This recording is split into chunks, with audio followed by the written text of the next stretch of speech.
Hello दोस्तों।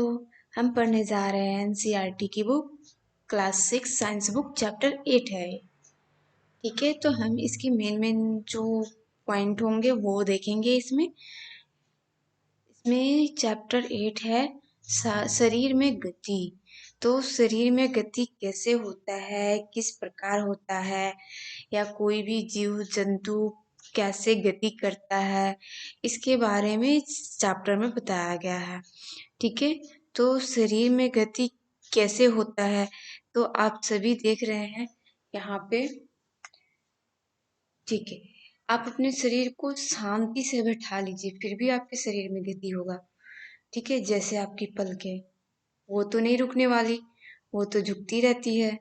ठीक है, उसमें गति हुआ। सांस लेते समय, ठीक है, सांस लेते समय अपने शरीर में होने वाली गतियों का परीक्षण कीजिए। सांस लेते हैं तो हमारे शरीर में गति होती है ना, स्लो मोशन में होती है पर होती है। ठीक है, तो इसी प्रकार हमारे शरीर में गति होती है, चाहे हम मनुष्य की बात करें, जानवर की बात करें, गाय भैंस सांप पक्षी, कुछ हर जीव जो सजीव होते हैं उन सब में गति होता है। ठीक है, तो हम आइए इस चैप्टर में इसी के बारे में पढ़ेंगे, शरीर में गति कैसे होती है। ठीक है, ये देखिए, अब शरीर में गति क्यों होती है, तो जंतु एक स्थान से दूसरे स्थान तक गमन कैसे करता है, गति के द्वारा ही करेगा। ठीक है, यहाँ पे ये दे रखा है, गाय कैसे गमन करती है, तो पैरों द्वारा। क्या करती है, चलती है। मनुष्य भी अपने पैरों द्वारा गति करता है। सांप संपूर्ण शरीर से रेंगता हुआ जाता है। ठीक है, इसी तरह पक्षी, कीट, मछली, इस सब के बारे में इस चैप्टर में हम जानेंगे पूर्ण विस्तार से। ठीक है, तो ठीक है, देखिए यहाँ पे ये पहेली दे रहा है, बूझो। पौधों की गति को लेकर आश्चर्यचकित है। वो जानता है कि पौधे एक स्थान से दूसरे स्थान तक गति नहीं करते जैसे हम मनुष्य करते हैं, जीव जंतु और सॉरी जो जानवर करते हैं, एक स्थान से दूसरे स्थान तक गति करते हैं, वैसे पौधे तो नहीं करते हैं। तो ये जानना चाहता है कि दूसरे स्थान तक गति नहीं करते, परंतु क्या वे किसी दूसरी प्रकार से गति करते हैं, गति का प्रदर्शन करते हैं। बताइए, क्या जो पेड़ पौधे हैं किसी दूसरे प्रकार से गति का प्रदर्शन करते हैं? बिल्कुल करते हैं। उनके वृक्ष छोटा होता है फिर बड़ा होता है, वो भी तो एक प्रकार की गति है। ठीक है, अब देखिए मानव शरीर एवं इसकी गतियां। हम अगर कोई एक्सरसाइज करते हैं, व्यायाम करते हैं, तो हमारे पूरे शरीर में गति होता है। ठीक है,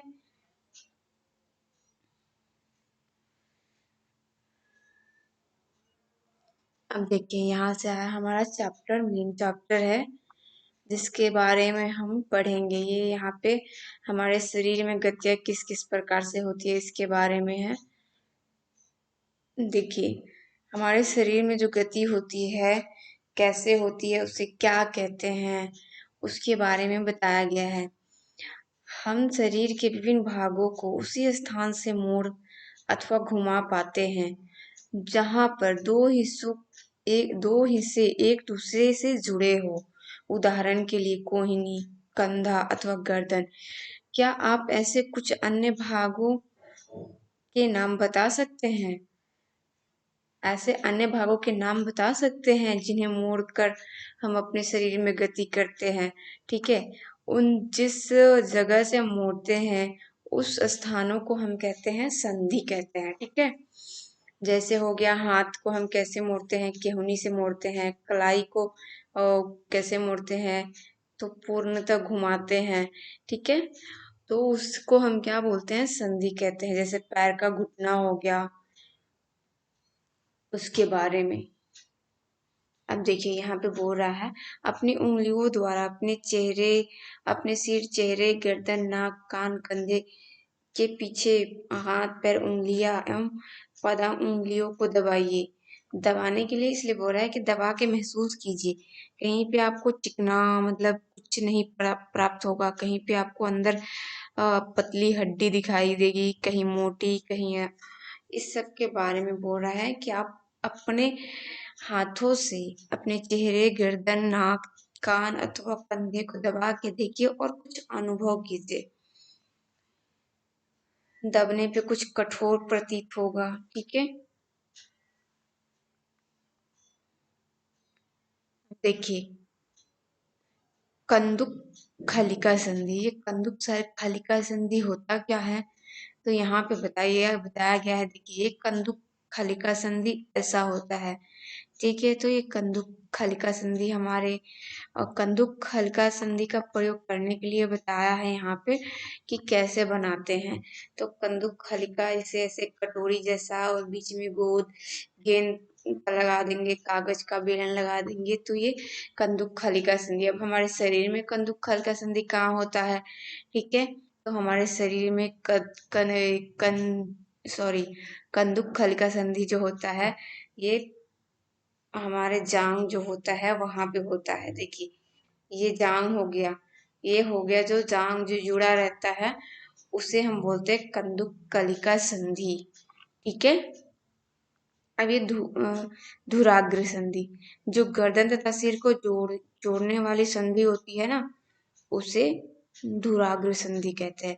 ये अक्सर ऐसे एग्जामों में पूछ लेता है कि धुराग्र संधि क्या है, या फिर गर्दन या सिर को जोड़ने वाली जो शिरा संधि होती है उसे कौन सी संधि के नाम से जानते हैं। तो धुराग्र संधि। यहाँ पे देखिए चित्र द्वारा, ये रहा हमारा, ये जो पर्सन सिर और कंधे को जोड़ रहा है, ये हो गया हमारा धुराग्र संधि हो गया, ठीक है। अब ये हिज संधि कहाँ आया, ठीक है। तो हिज संधि को समझाने के लिए बताया कि घर के किसी दरवाजे को बार बार खोलिए और बंद कीजिए, इसके कब्जे को ध्यानपूर्वक देखिए। जो हमारे दरवाजे में कब्जे लगे रहते हैं, या तो वो अंदर की तरफ ही खुलते हैं या तो बाहर की तरफ खुलते हैं, और कोई कोई होता है जो अंदर बाहर दोनों की तरफ खुलता है, ठीक है। तो इसमें बताया गया है, ये हिज संधि जो है, हिज संधि एक ही दिशा में गति करती है। जैसे घुटने, घुटने को हम ऊपर की तरफ तो नहीं मोड़ सकते ना, हाँ घुटने, और वो जो कला दिखाते हैं अपना घुटने ऊपर नाक तक छुआ लेते हैं, तो उनका भी यहाँ वो केहूनी या घुटने की तरफ से नहीं मुड़ता, वो जांग की तरफ से मुड़ता है, ठीक है।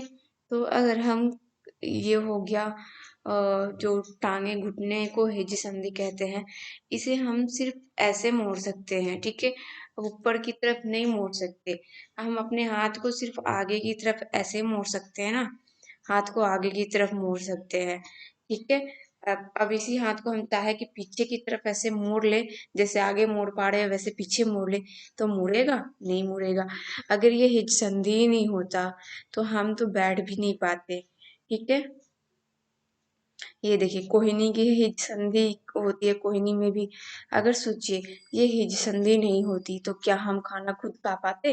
नहीं खा पाते। तब तो हम किसी और पे आश्रित होते कि हमें जब भूख लगे तब हमें कोई और खिलाए। आपने वो देखा होगा, जब वो, ये क्या बोलते हैं, पांडव और युधिष्ठिर को खाने के लिए एक साथ बोला जाता है, वो एक दूसरे को खिलाते हैं, हाँ। उसमें भी अगर हिज संधि नहीं होता तो हम अपना खाना अपने हाथों से खा ही नहीं पाते।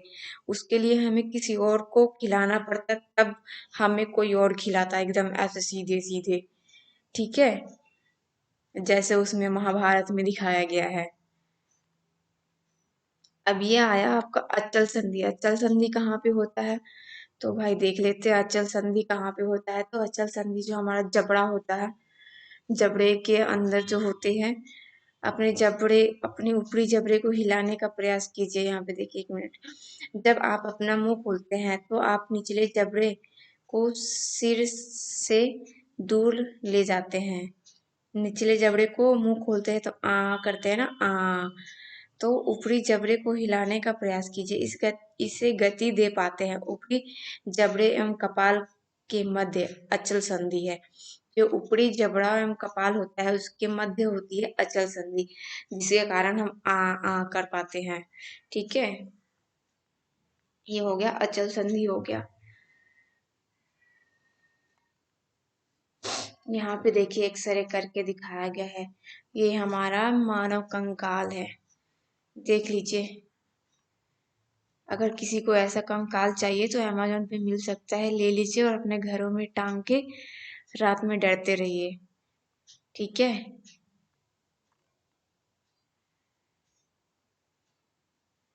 वास्तव में हमारा शरीर कैसा दिखता है। चलिए यहाँ पे देखिए मानव कंकाल के बारे में। यहाँ पे ये अंगुलियों का बता रखा है, हाथ की अस्थियां। हाथ में क्या होती हैं? हाथ में सिर्फ अस्थियां होती हैं। ठीक है, ये देखिए ये हमारे हाथ कैसे दिख रहे हैं। ठीक है, इसमें ये छोटी छोटी छोटी अस्थियों से मिलकर बना होता है। अपनी उंगलियों को मोड़िए, क्या आप उन्हें प्रत्येक संधि स्थल पर मोड़ सकते हैं? बिल्कुल नहीं। आपकी मध्यमा में कितनी अस्थियां हैं?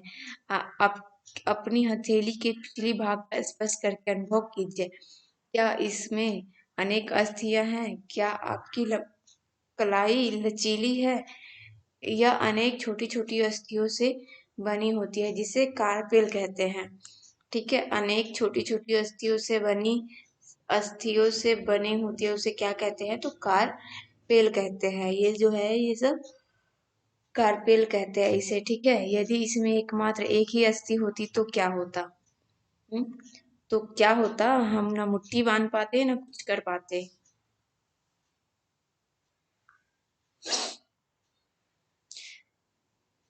ये देखिए गहरी सांस भर कर इसे कुछ समय तक रोके रहिए। अपने वृक्ष एवं पीठ को हल्के से दबाकर अपनी अस्थियों का अनुभव कीजिए।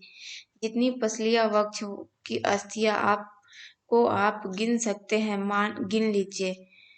ध्यानपूर्वक वृक्ष और देखिए वक्ष की अस्थियों की तुलना अपने उपयुक्त अनुभव से कीजिए। हम देख पाते हैं ये हो गया पसली पिंजर, जो यहाँ पे मानव कंकाल में दिखा रहा है। ये पसली सिसरी बोलते हैं, ये बाड़ा होता है दोनों तरफ। कोई पतला दुबला पतला इंसान होता है ना, उसके शरीर की पसली को आप गिन सकते हैं। ठीक है, इसे पिंजर पसली पिंजर कहते हैं। ये इस साइड 12 होती है और इस साइड 12 होती है, दोनों साइड 12 12 होती है। ये वक्ष की अस्थियां मेरुदंड से जुड़कर एक बक्से की संरचना करती है। इसे शंख रूपी बक्से को पसली पिंजर कहते हैं। वक्ष के दोनों तरफ 12 पसलियां होती हैं। हमारे शरीर के कुछ महत्वपूर्ण अंग इसमें सुरक्षित रहते हैं। ये आ गया मेरुदंड। आपके द्वारा अनुभव की गई संरचना मेरुदंड है। ये अनेक अनेक छोटी अस्थियों से बना है, जिसे कशेरुका कहते हैं। ये अनेक छोटी छोटी अस्थियों से मिलके बना होता है। ठीक है,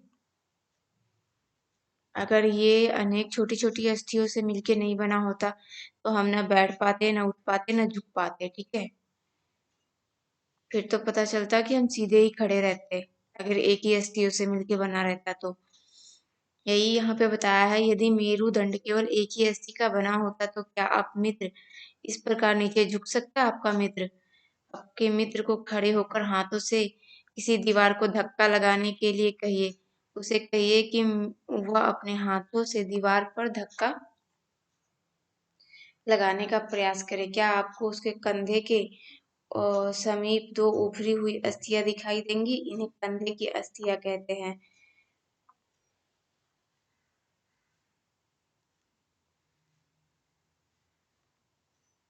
ये देखिए ये जो है पर्सन, हम जहाँ से बैठ पाते हैं, ये पर्सन हुआ, इसी के द्वारा हम बैठते हैं। इसे क्या कहते हैं? तो श्रोणी अस्थियां कहते हैं। ये आ गया हमारा मानव खोपड़ी। ये आंख, ये नाक, ये दांत। आपकी खोपड़ी खोपड़ी अनेक अस्थियों के एक दूसरे से जुड़ने से बनी है। 8.4 में देखिए यहाँ पे दिखा रहा है, हमारे शरीर की अति महत्वपूर्ण अंग मस्तिष्क को परिबद्ध करके उनकी सुरक्षा करती है। हमने अपने कंकाल की बहुत सी अस्थियां संधियों के बारे में चर्चा की। कंकाल के कुछ अतिरिक्त अंग भी है जो हड्डियों जितने कठोर नहीं होते, उन्हें मोड़ा जा सकता है। उन्हें क्या कहते हैं? उपास्थि कहते हैं। जिन्हें मोड़ा जा सकता है उन्हें क्या कहते हैं? उपास्थि कहते हैं। जैसे देख लीजिए, ये जो कान की हड्डी होती है इन्हें मोड़ सकते हैं। ये हुआ, इसे कहते हैं कर्ण।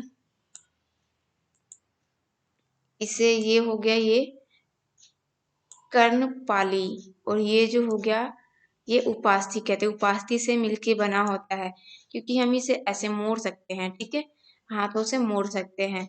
और पर यहाँ जो है ये इसमें सिर्फ मांस मांस होता है, इसमें हड्डी नहीं होती, इसे कर्णपालिका कहते हैं, ठीक है।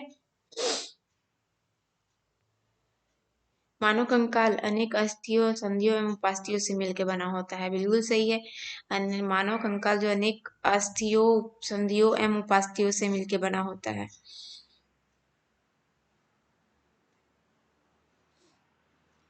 यहाँ पे देखिए ये बताया गया है, अपने अगर आप मुट्ठी को बांध के और इसे अपने कंधे को मतलब कान को छूना चाहेंगे, तो यहाँ पे आपकी जो उपास्थियाँ है ये पेशी जो है ये देखिए उठने लगती है, जिसे ऊपरी भुजा में होता है, इसी के बारे में बताया है यहाँ पे। अस्थि की गति प्रदान करने में दो पेशीय संयुक्त रूप से कार्य करते हैं, एक ये हो गया, एक ये हो गया।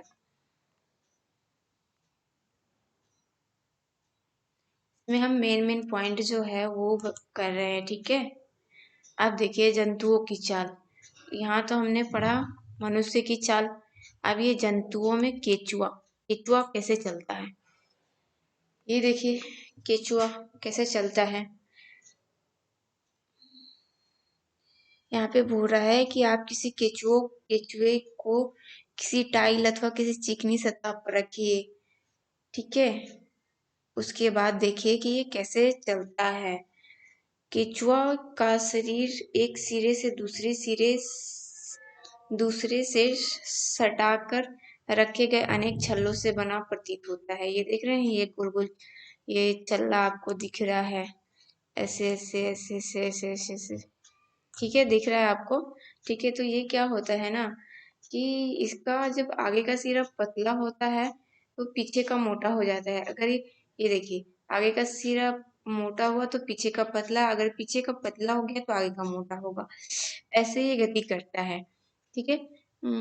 केचुए का शरीर एक सिरे को दूसरे से सटाकर रखे गए अनेक छल्लों से बना प्रतीत होता है। केचुए के शरीर में अस्थियां नहीं होती, परंतु इसमें पेशियां होती है। इसमें क्या होता है कि अस्थियां नहीं होती, इसमें सिर्फ पेशियां होते हैं, जो इनके शरीर को घटने और बढ़ने में सहायता करते हैं। चलने के दौरान केचुआ अपने शरीर के पश्च भाग को भूमि में जकड़े रहता है, जिसके कारण तथा आगे भाग को फैलाता है, फिर वो आगे पकड़ता है तो फिर पीछे वाले भाग को आगे तक लाता है, फिर पीछे वाले भाग को पकड़ता है, फिर आगे की तरफ प्रक्रिया करता है। ये ऐसे केचुआ प्रक्रिया करता है, ठीक है। ऐसे ही ये बार बार दोहराता है। और केचुओं को क्या माना गया है, ये मिट्टी मिट्टी का सेवन करते हैं, ठीक है। दोहराते हुए मिट्टी पर आगे बढ़ते हैं। इसे शरीर में चिकने पदार्थ होते हैं, ये चिकने पदार्थ की तरह कुछ छोड़ते हैं और उसी के कारण ये चलने में भी सहायता होता है, मिलती है इन्हें। यह अपने शरीर के हिस्से को जमीन से किसी प्रकार टिकाता है। इसके शरीर में छोटे छोटे अनेक सक्कू बाल जैसी आकृति होते हैं, ये सक्कू पेशियों से जुड़े होते हैं। ये सक्कू मिट्टी में उसकी पकड़ को मजबूत बनाते हैं। केचुआ वास्तव में अपने रास्ते में आने वाली मिट्टी को खाता है, अपना शरीर अनपचे पदार्थ को बाहर निकाल देता है। केचुए द्वारा किया गया कार्य मिट्टी को उपजाऊ बना देता है, जिससे पौधे को फायदा होता है। केचुआ जो होता है इसमें बताया गया है कि केचुआ अपना जो चलने की प्रक्रिया है पीछे वाले भाग से जमीन को पकड़ लेता है, फिर वो आगे की तरफ चलता है। जब वो आगे की तरफ पूरा मोटा हो जाता है तो वो फिर आगे की तरफ पकड़ लेता है और फिर वो पीछे वाला भाग को भी आगे लेके आता है। और केचुआ क्या करता है, केचुआ जो है मिट्टी को उपजाऊ बनाता है, ठीक है। मिट्टी को अगर किसी भी मिट्टी को अगर उपजाऊ बनाना है तो वहां पे केचुए को ला के छोड़ दीजिए, क्योंकि केचुआ मिट्टी का सेवन भी करता है। आपने देखा होगा अक्सर गांव में, ऐसे शहरों में तो नहीं मिलता देखने को, लेकिन बरसात एरिया में गांव में अगर जाते हैं आप तो ऐसे कुछ मिट्टी के ऐसे बने हुए दिखते हैं, करीब ऐसे ऐसे ऐसे ऐसे करके, ऐसे इतने बड़े बड़े से इतने बड़े बड़े, कोई छोटे छोटे रहते हैं, ऐसे ऐसे बने हुए दिखते हैं, ठीक है। तो ये इन्हीं के द्वारा बनाए हुए होते हैं, क्योंकि ये अपने मिट्टी को खाते हैं और उसी मिट्टी को ही निकालते हैं अपने शरीर से। ठीक है, तो अगर जमीन को उपजाऊ बनाना होता है तो हम केंचुए का इस्तेमाल करते हैं, और केंचुआ हमारे खाद बनाने में भी उपयोग में लाया जाता है। अब आइए हम पढ़ते हैं घोंघा। ये रहा घोंघा। गांव के बच्चे तो इसे आसानी से देख पाते हैं, देखते भी हैं, चलते भी हैं और मारते भी है इन्हें, या फिर हाथों में उठा के इधर से उधर फेंक देते हैं। अब यहाँ पे देखिए पढ़ते हैं इसके बारे में। किसी बगीचे में एक घोंघे का अवलोकन कीजिए। क्या आपने इसकी पीठ पर गोल संरचना देखी है? ये वाली, ये जो भाग है, ठीक है, इसे कवच कहते हैं। ये घोंघे का जो कवच है, ये घोंघे का बाहरी कंकाल है, परंतु यह अस्थियक बना नहीं होता है। यह कवच एकल एकक होता है, और यह घोंघे को चलने में कोई सहायता नहीं करता। ये घोंघे को चलने में कोई सहायता नहीं करता, यह घोंघे के साथ खींचता जाता है। घोंघे को कांच की पट्टी पर रखकर इसका परीक्षण कीजिए और उसे उठा के नीचे से देखिए ये कैसे चलता है। ठीक है, कवच का छेद खुलने पर आपने उसमें एक मोटी मांसल संरचना एवं सिर बाहर आते हुए देखा। मोटी संरचना इसका पाद यानी पैर है, जो दृढ़ पेशियों का बना होता है। अतः अब सावधानी पूर्वक कांच की प्लेट को एक और थोड़ा सा झुकाइए। पाद पैरों की लहरदार गति दिखाई देगी। क्या घोंघे को गति केंचुए की गति से तीव्र है अथवा धीमी? ठीक है, तो ये जो है ऊपरी भाग, ये क्या होता है, ये इसका कवच होता है। ठीक है, और ये भी चिकना पदार्थ छोड़ता है चलते समय। अगर हम इसको ऐसे छू देंगे ना, तो ये पूरा इसके अंदर समा जाएगा, ऐसा लगेगा कि इसमें कुछ भी नहीं है। ठीक है, तो ये ऐसे ही जंगल में पड़े रहते हैं, ऐसे लगेगा खाली घोंघा है, पर ये इसके अंदर समा जाते हैं। जैसे कोई ध्वनि सुनते हैं या फिर इस पे कोई पत्थर मारता है, तो ये अपनी सुरक्षा के लिए इसके अंदर समा जाता है। इसीलिए इसके जो ये ऊपरी जो घोंघा दिख रहा है, इसे हम बोलते हैं इसका कवच है ये। अब आइए तिल चट्टे के बारे में हम पढ़ते हैं। तिल चट्टे तो आप सभी ने देखा होगा, गांव से लेके शहरों तक तिलचट्टा यानी कॉकरोच। ठीक है, किसी कॉकरोच तिलचट्टे का परीक्षण कीजिए। तिलचट्टा जमीन पर चलता है, दीवार पर चढ़ता है और वायु में भी उड़ता है। इनके कितने जोड़ी पैर होते हैं? तो 3 जोड़ी होते हैं पैर। ये दिख रहा है आपको, 1 2, ऐसे 3 होता है इसमें, 3 होता है, 1 2, ये शायद ये 3 आगे वाला।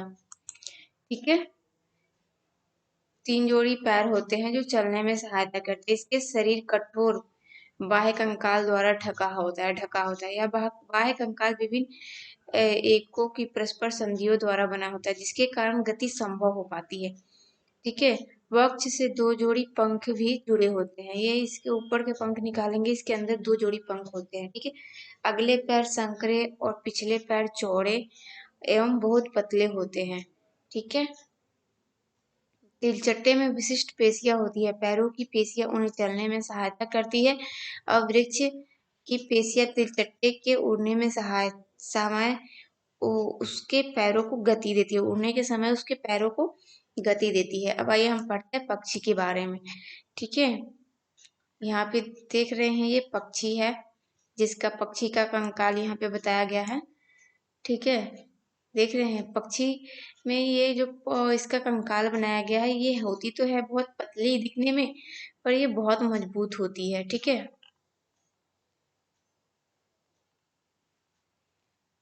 उनके शरीर उड़ने के अनुकूलित होती है। उनकी अस्थियों में वायु प्रकोष्ठ होते हैं, जिसके कारण उनकी अस्थियां हल्की पर मजबूत होती है।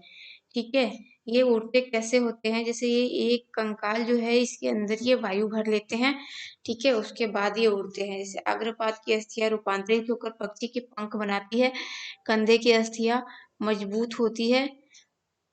वक्ष की अस्थियां उड़ने वाली पेशियों को जकड़े रखने के लिए विशेष रूप से रूपांतरित होती है, तथा पंखों को ऊपर नीचे करने में सहायता देती है।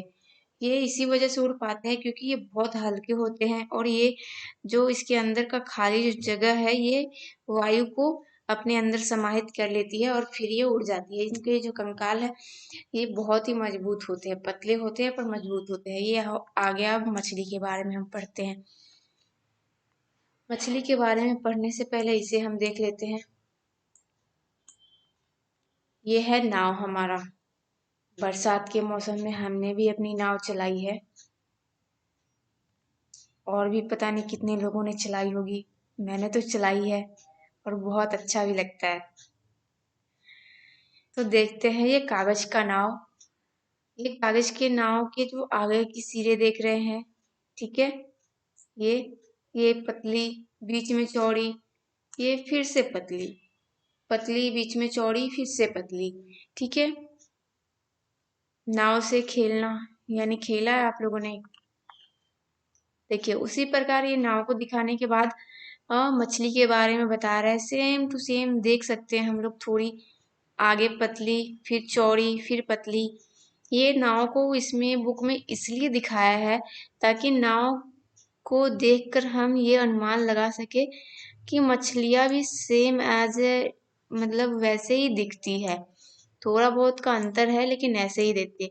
देखिए शरीर की ऐसी आकृतियां क्या कहलाती है, तो धारा रेखीय कहलाती है। तो ऐसे बोलते हैं जो मछली होती है ये कैसी होती है, तो धारा रेखीय मछली कहलाती है।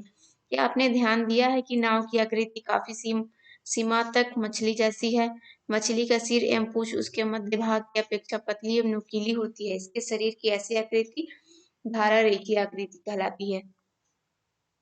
ये देखिए ये मछली जो है, मछली की गति, मछली में गति कैसे होता है जब ये इसका पिछला आगे का जो मुंह होता है, अगर ये इस गति में होगा तो इसके पिछले के सिरे इस गति में हो गए। ये अगर इस गति में होगा तो ये इस गति में, ये इस साइड होगा तो इसके पिछले का सिरा इस साइड होगा। ये धारा रेखीय होती है, ठीक है। इसके विपरीत होती है। अगर इसका इधर मुंह होगा तो इसकी जो पूंछे होगी वो इधर साइड होगी। आप देख रहे हैं, ठीक है। ये कैसे कैसे गति कर रहा है, इसकी गति के बारे में ही बताया है। कुछ ज्यादा नहीं है। मछली के जो और शरीर पर और भी पंख होते हैं वो तैरते समय जल में संतुलन बनाए एवं दिशा निर्धारण में सहायता करते हैं मछली का, ठीक है। क्या आपने कभी ध्यान दिया है कि गोताखोर अपने पैरों में इन पंखों की तरह के विशेष आरित्र पहनते हैं जो उन्हें जल में तैरने में सहायता करते हैं। जो गोताखोर होते हैं, जो समुद्र पानी में नदियों में जो घुसते हैं, वो अपने पैरों में एक विशेष आरित्र पहनते हैं जो सेम एज ऐसे ही होता है, ठीक है। वो क्या होता है, जल में तैरने में उनकी सहायता करता है। अब ये दिखा रहा है सर्प कैसे चलता है। सर्प का मेरुदंड जो होता है लंबा होता है एकदम, जो हमारे शरीर का मेरुदंड था जिसके कारण हम बैठ सकते हैं, उठ सकते हैं, ठीक है। सर्प का मेरुदंड क्या होता है, लंबा होता है। शरीर की पेशियों तीक्ष्ण एवं असंख्य होती है। ये परस्पर जुड़ी होती है एक दूसरे से, चाहे वे दूर ही क्यों ना हो।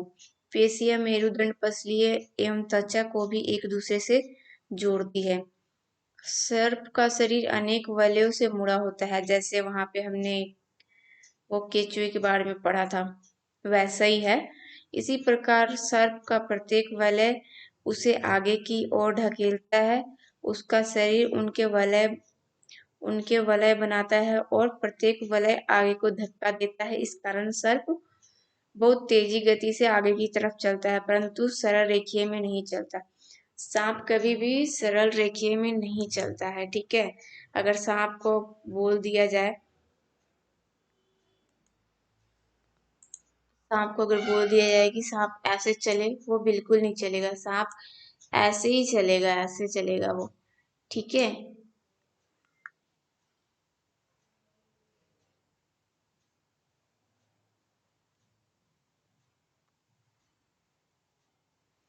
हमने विभिन्न जंतुओं को गति प्रदान करने वाली अस्थियां एवं पेशियों के विषय में जानकारी प्राप्त की है। ये कुछ नहीं है, बस ऐसे ही है, ठीक है। ये चैप्टर समाप्त हो गया। यहाँ पे दे रखा है योग दिवस। योग दिवस हम कब मनाते हैं, संयुक्त राष्ट्र द्वारा 21 जून को अंतर्राष्ट्रीय योग दिवस मनाया जाता है, ठीक है। कब मनाया जाता है? तो 21 जून को। अब इसके प्रश्न उत्तर है, ठीक है, वो मैं नेक्स्ट वीडियो में करा दूंगी, या फिर मैंने करा दिया है, ठीक है, आप देख लीजिएगा।